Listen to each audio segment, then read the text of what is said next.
will be a sort of false peace in the world. People will think only of amusing themselves. The wicked will indulge in all kinds of sin, but the children of Holy Church, so ito po magkakaroon ng false peace. So yun nga, yung 10 kings magkakaisa upang maging ruler ng world. At bago magkaroon nito ay magkakaroon ng false peace. So ano po yung false peace? Hindi pa po, di ba, yung kalasingan, nagiging false peace yon, yung drugs. Yun po. So nagkakaroon ng false peace.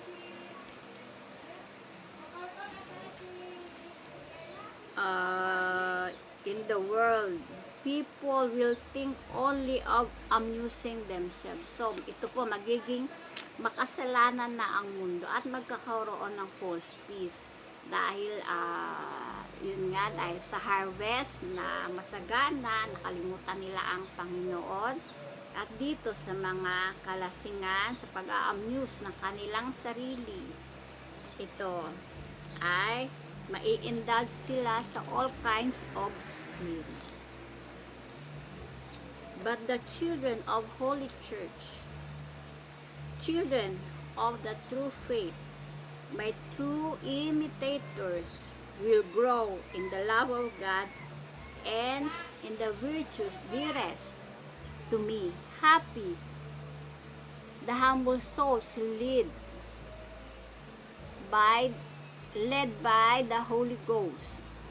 I shall battle along with them until they reach the fullness of maturity.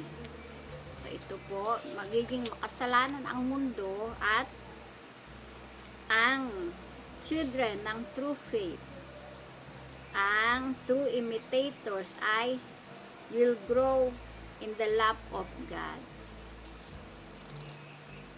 At in the love and the virtues dearest to me. Yun, happy the humble souls led by the Holy Ghost. Yun. I shall battle along with them until they have reached the fullness of maturity. So makikipaglaban siya, makikipaglaban sila, kasama siya until na ma-reach nila ang fullness of maturity na magwagi.